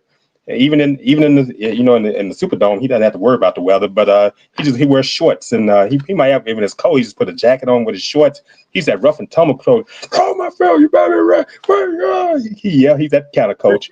But those guys respond to him. He has 2 state championships to his credit from 2013 and 2023. But one thing Coach Spat, they call him Coach Spat, said, he said, look, he told Aaron Dietrich from KNOE here in Monroe, CBS affiliate, he said, look, Aaron, he said, one thing about him, people have comments about me. He said, but I'm not going to change the way I coach. That's why I look at someone like Coach Jackson. That's why I want to come around to that. What he's saying, hey, look, I'm not going to change the way I coach. Yeah. So it'll be very, very interesting on Saturday night. Yeah. It's going up a whole nother level. Now, I do have to play. I do have to play for you. I do have his response. Okay, Okay. I do have his I response. want to Go see ahead, this. go ahead and hit play on that response there. All right, let me. And we don't necessarily, it's not our profession. And so, but I understand what it is and what some people have to do. We don't have to do that. We just go about our business, man. And we've been on this hill working for a long time. And we're going to get a chance to come off. And so, yeah, there is a different level of focus with us right now. But we've been like this since January 7th. We don't allow people to toy with our kids, our program. This ain't your uncle's Prairie View A&M football team. This is us. It's a new field around here. And we don't take shots or disrespect kindly. Do you think, though, that some of that is just part of the game or part of this game and trying to generate some excitement?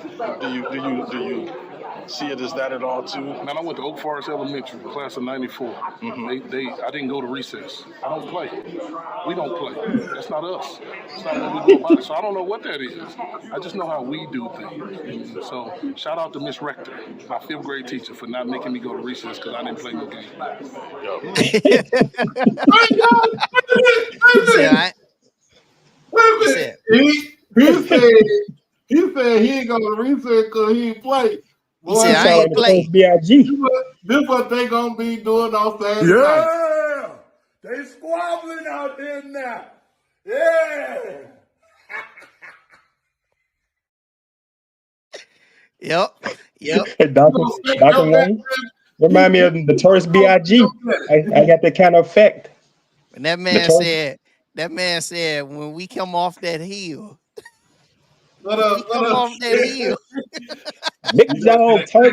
dog 7. Hey, I had a Notorious B.I.G. flashback when I heard him talking. That's what I was having, a Biggie Smalls flashback, man. Hey, I gotta say this, man. I gotta say this too. This whole about that response. Listen, man, a lot of folks out there, they sitting up there, they totally misread his response. Because people are sitting up there, they taking it as he was whining and crying and calling foul. He wasn't doing that. You look at how serious the man's face was.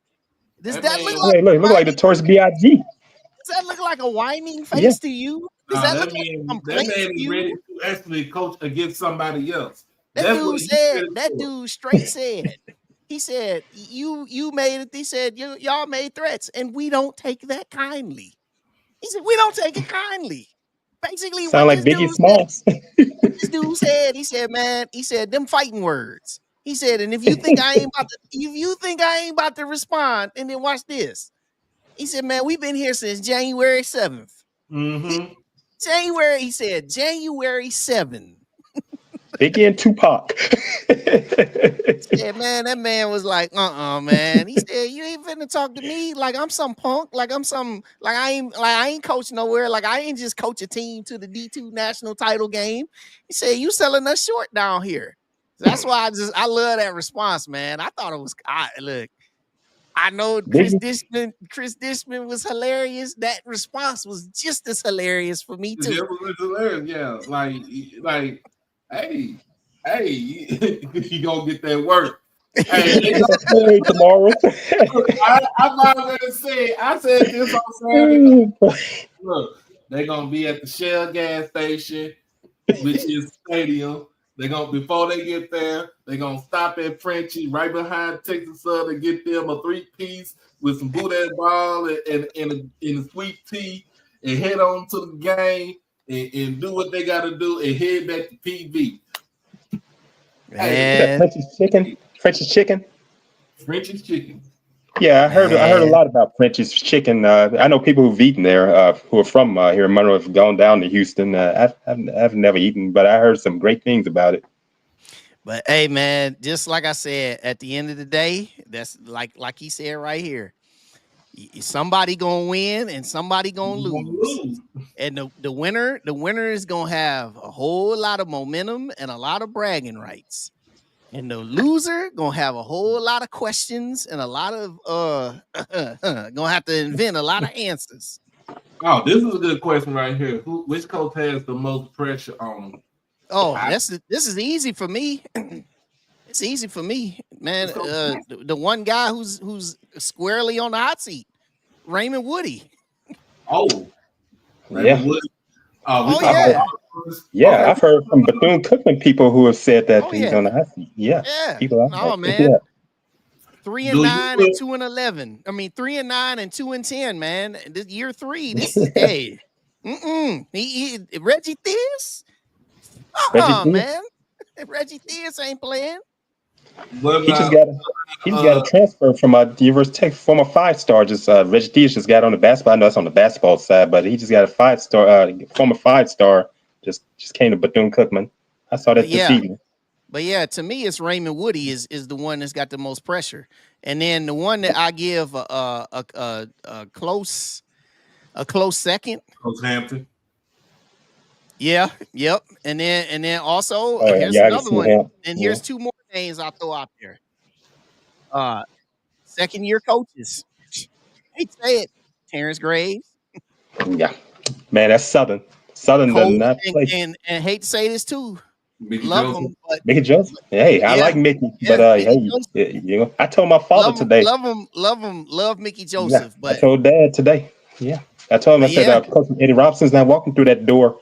I know you all came from those. We all remember that era, but he's not walking through that door. You're not gonna have that 50-some-year employee anymore. the bottom line is this, man. No, We're in this day and age where it is microwave. it's microwave. It doesn't matter about what you did last year. Yeah, It's about what you do for me now. I Yeah. told him, my father and I just talked about that. I said that's what it is, the microwave thing. That's why you had a portal and everything. I said, but you remember all this from those times? I said that day is over with.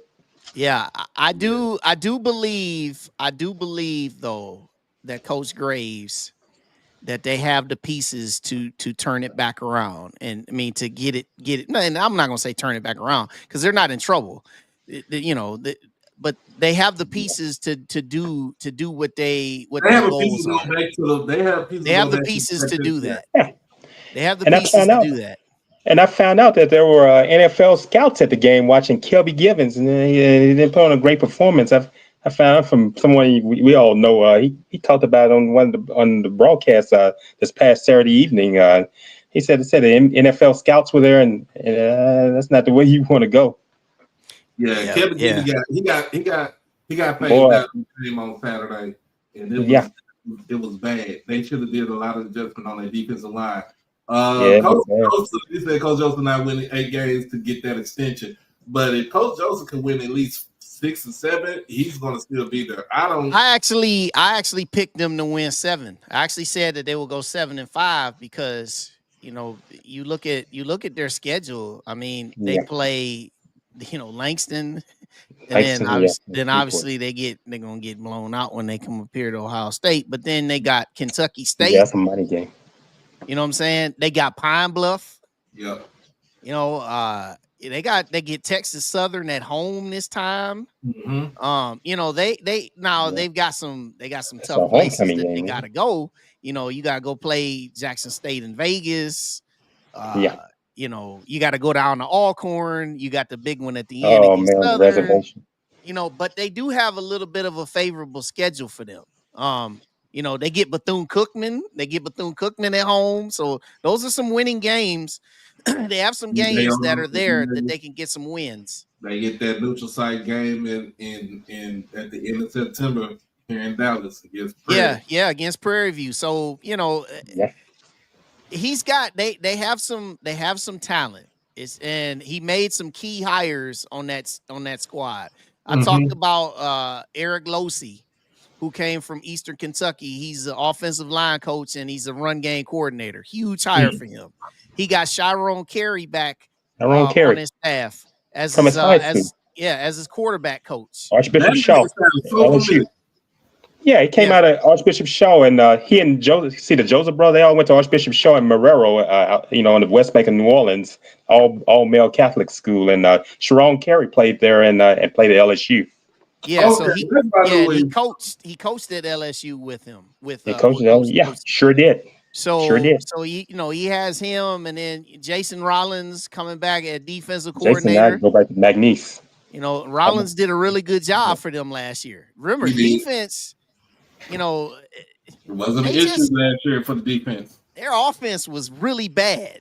So this is But a I saw it. revamped.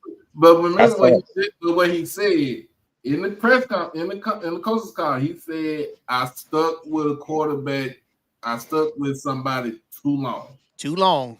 And man, Too he long. said what he said was at the quarterback spot. He stuck with Miles Crowley too long, and where Yeah. he just got him out the game and put his backup in and see what But he got. but also though, the quarterbacks that they had, they played Del J. Bailey a couple times, Yeah. and Del J. couldn't throw that thing. He could run it, but he couldn't throw it.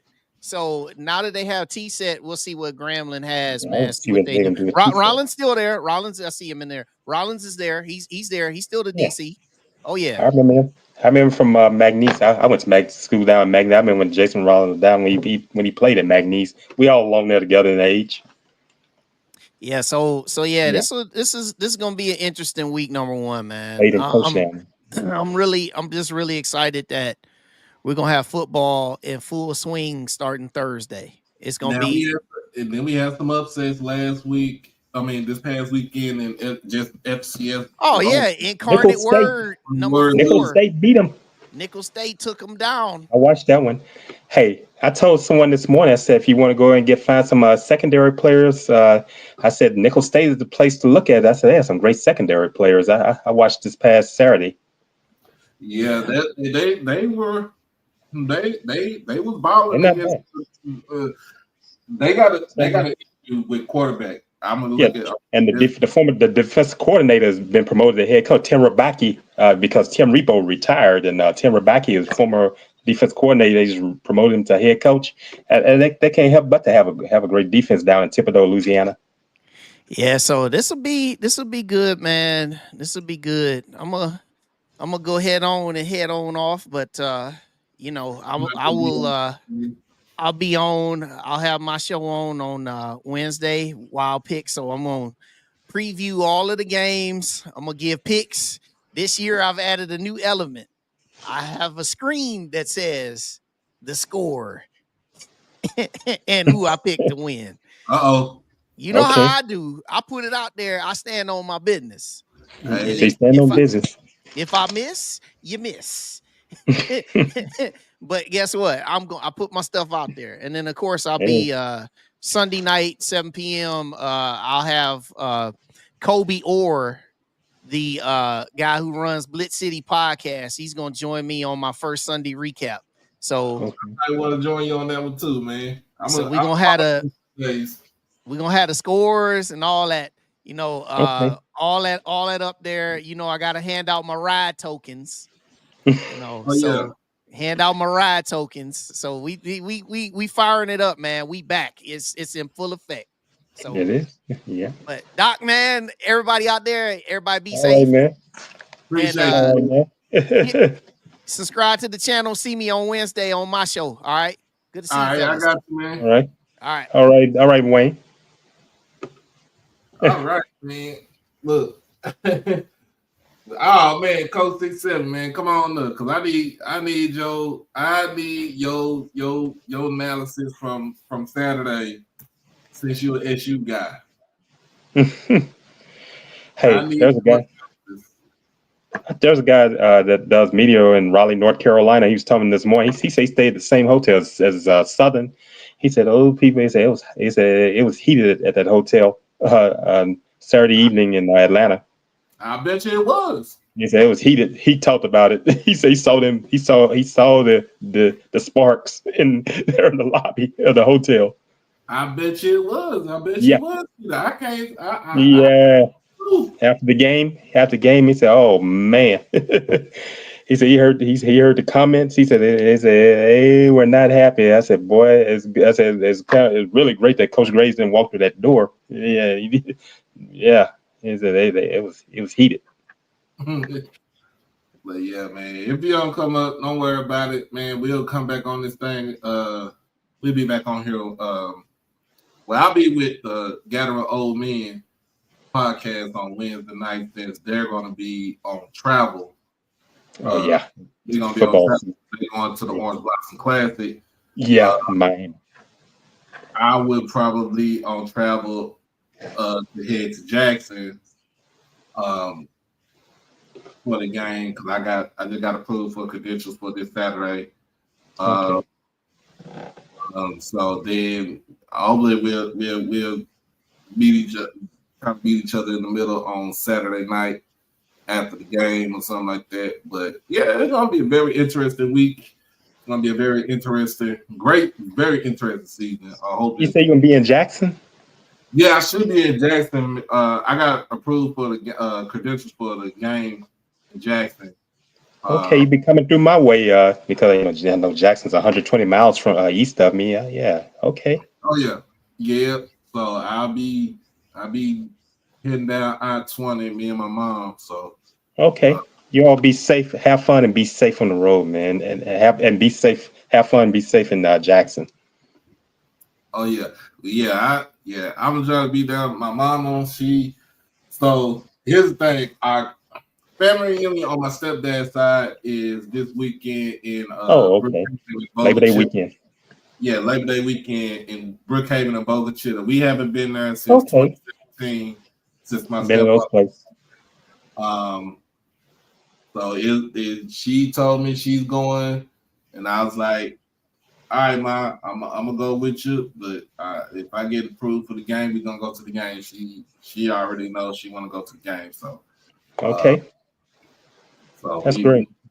we gonna hit the road more likely we probably hit it on early Saturday morning. I couldn't get it's crazy. I couldn't get Friday off. I don't know why. Oh, yeah. I know you had to get straight to bed when you get off from work to get some rest to get on the road. Well, my mom. So if we leave 4 in the morning, I'm gonna go be asleep. Yeah. And when I wake up, I'll probably drive the rest of the way. So I'm not biased. My channel. I'm not biased on everything, man. But of course, when it comes to Jack State, I'm gonna be biased all the way through. Shit. It's my school shit. but man, we gonna go ahead and get up off this thing. You got any more last words to say before you roll out, Chuck? Yeah. I'll say to you all, I know football season's coming. I know we had week 0, but all I have to say just you all be safe. Each day is not guaranteed because I'm hearing about people transitioning from this life, and I know you have football season going on. There are those who are not going to get a chance to enjoy 2025 football season as a result of tragedies and many things just happen. It's just illness. It's not just illness, it's just all kinds of craziness going on. And just all I say to y'all, just have fun out there and be safe. Appreciate it. You have a good one. We'll be back on this thing. We'll holler at you later, Chuck. All right, you all take care. All right. Oh, football season is here as always, man. Look, we about to get into the full swing. Week 1 is coming up this weekend, starting on Thursday night. So make sure if you watch it, if you are near a TV on Thursday, make sure you pull up and watch all your HBCU games on Thursday night. I think we got some on Friday and on Saturday. And plus on Sunday, since this is Labor Day weekend, so we got a whole full weekend of college football whole weekend. Now, just got some news that on the NFL side, got news that Shedeur is on the 53-man roster. He is the 3rd quarterback because why? The Browns decided to trade Kenny Pickett off the team. So that gives Shedeur a chance to be on the 53-man roster. Now, for my Cowboys, Of course, Marquise Bell is still on the roster. He's on the contract. James Houston, from what I heard, has made is going to might be on the roster, but he might be on the practice squad to where he could transition to the roster for the Cowboys. So good for James Houston. Rob McDaniel, he was cut in the final cuts for the Washington Commanders, but I'm looking at them actually picking him up to be on their practice squad. So kind of watch that also, because to me he is a type of DB that Dan Quinn likes to have in his defense, especially on the back end. Ja'Cory Crockett-Merritt, formerly of Alabama State, he made the 53-man roster. Oh shoot, got my man right here. What's up? What up, Coach? Let's see what he got. What up, Coach? What's going on? Uh-oh, you on mute.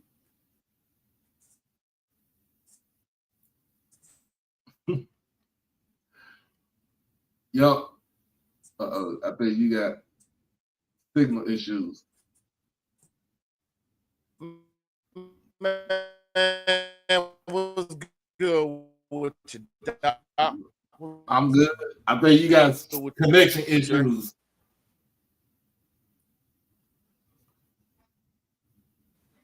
Uh-oh, I think he froze. Can you hear me? Y'all can hear you now. Uh-oh. I think you got connection issues.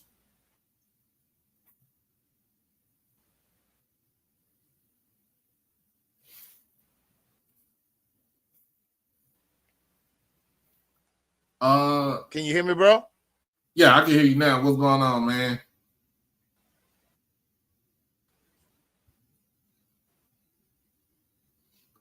Uh-oh.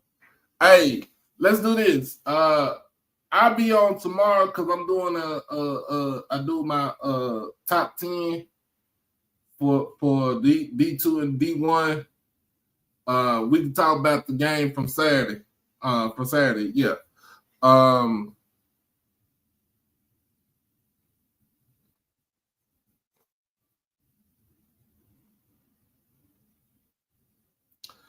But yeah, we about to roll up out this thing. At connection issue, and about to be 9 o'clock. So y'all know what time it is. All my Jackson State folks, y'all head over to KC 1400, and we're gonna congregate over there. I am going to eat my dinner for tonight, and get in the shower. But again, we got a lot of games coming on this weekend. And y'all just sit there and watch this weekend. Shout out to Shador for making that 53-man roster for the Browns. Shiloh is, I feel like Shiloh got hosed in Tampa Bay. They knew what he was doing.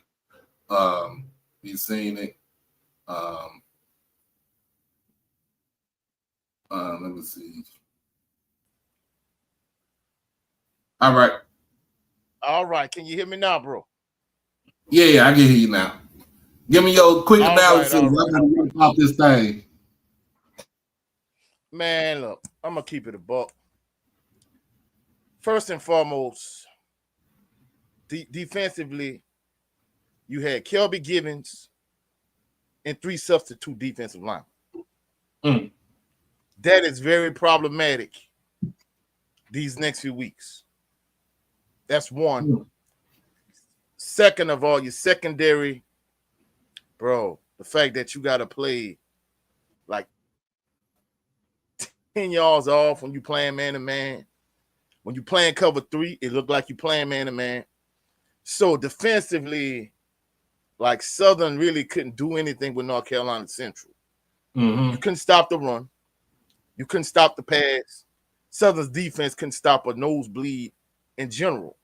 So defensively, like you're going to struggle this season I mean, I don't understand why they didn't make any real adjustments defensively. You know, I just, in terms of the defensive line, I mean, honestly, I feel bad for Kelby Givens because the fact that he came back in game one, this what he had to deal with. Now, I know some individuals that kind of look at the glass being half full as opposed to half empty. Their philosophy is it's early in the season. And not only that, but, North Carolina Central is returning 9 starters on offense. And they got like a lot of returning offense, like all the offensive linemen are returning. He's not going to see an offensive line as good. But the issue is we've already seen this movie from Terrence Graves. Anytime he plays in the big games, like a week ago to the day almost, you play against McNeese State, you led 85% of the game, and you blow that game. You got smacked against J-State the first time you played them.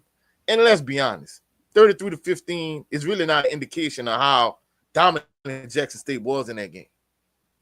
In addition to that, you got smacked by FAMU. So it's like every time you play in a big game with Terrence Graves as your head coach. Yeah. And then, of course, the two, I'm not going to say the two worst parts. I'm going to say the parts is equally as bad.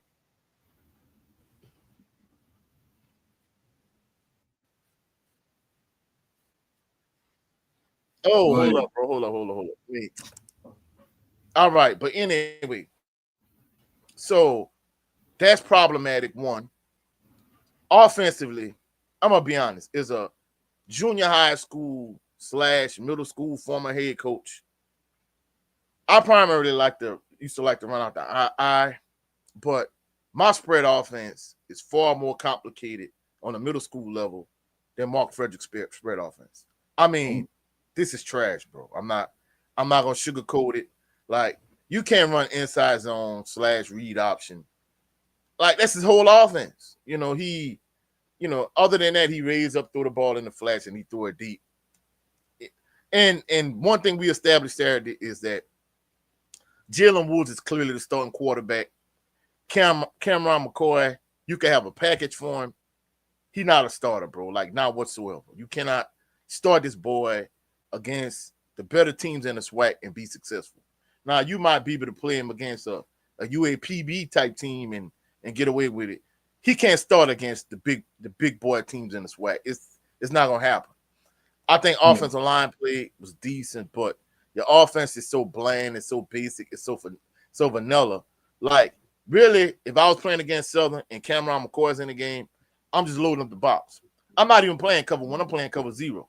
Like, he got to show me he can beat me as a passer. And then some people was like, man, Southern wide receivers trash. No, they're not. Like, the one pass that he threw deep to Darren Morris, the last one, Darren Morris could have caught that pass. It was a catchable pass. But both of the passes were catchable, though. Because they was on the field. I'm not going to lie. From my point of view, I think that first one was catchable because it was on his fingertips. I don't know. He could have laid out for it. No, well, that's what people saying. People saying he could have laid out for the first two. I think that's a matter of preference. The last one hit him in the hands. No question about it. So he could have caught the last one. But my issue is, I've been saying on my channel, he's kind of like Ladarius Skelton 2.0. And my subscribers are saying, he's not even that good. They're saying he's more like Bashawn McCray 2.0. No.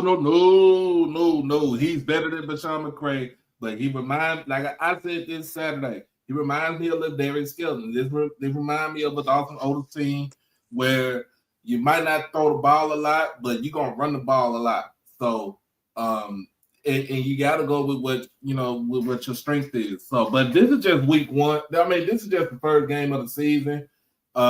They could turn. I mean, it ain't the end of the world to me for Southern University because they can turn it around because they did do that last season to get themselves into the SWAC championship game. So, to me, I see it as this is as a learning experience. The second thing I would say is that they need to go ahead and start feeding the ball more to Trey Holly. Trey Holly. Because he's dynamic. Yeah. He is dynamic. Like he has balance, well, he has strength, and he's fast. I would say that. I would say that though. I think you keep feeding him the ball. Like 10 carries don't really, it don't really say too much to you right there. But I think he needs to go ahead and feed him the ball a little bit more. But I'm gonna talk more about this on tomorrow because I do my top 10 D2 or D1 picks for this for week 1. Well, well, let me counterpoint you real quick in terms of the reason why I say he reminds me of Darius Skelton a lot is because he throws the passes real short, or he throws them deep. Like he has no intermediate game, McCall, right. And Darius Skelton didn't have no intermediate game either. So that's the issue. Like either team's gonna press or they're gonna play way off. They don't have to worry about you hitting them with the short passes. And I agree with you from the Trey Holly standpoint. I think the issue is people say he's not in game shape. You got to realize he sat out that whole season at LSU last season, but really and truly, he, from what I'm understanding, even like in practice, like Mike Franklin been getting the bulk load of the carries because he the big, strong, physical power back. He's the guy that Mark Frederick wants to feature. And Trey Holly, he been breaking off long runs, even like in the scrimmage or whatever the case may be. But they like he not in game shape. But my issue is in terms of clock management and game management. When the score was 17-14 in favor of North Carolina Central, and you had the ball at the end of the first half, there was no sense of urgency. And me personally, I would have put Trey Holly back in the game. Right. But even if he needed some oxygen and he really wasn't ready to go, you got to realize outside of Mike Franklin and Amarian Asbury, all the Southern University running backs are like Trey Holly type clone.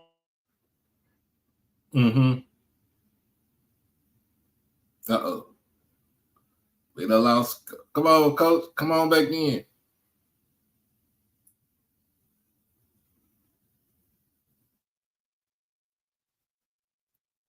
Uh-oh. We done lost him. But yeah. They might not be as talented.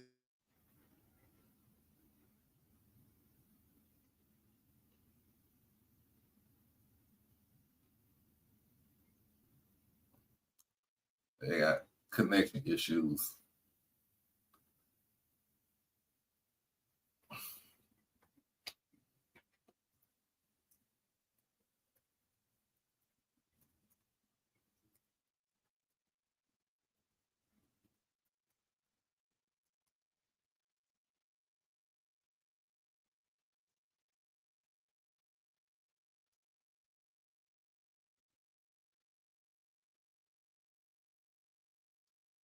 All right. I'm going to end it now.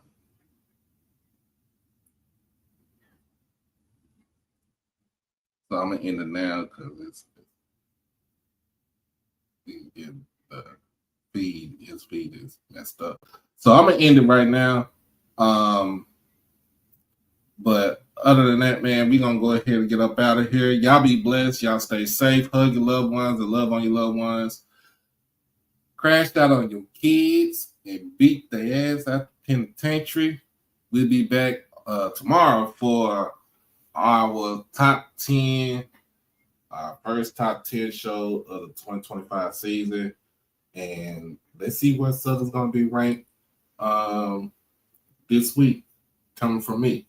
But as always, he said, special high speed. I got you tomorrow, though, because we'll be on it tomorrow.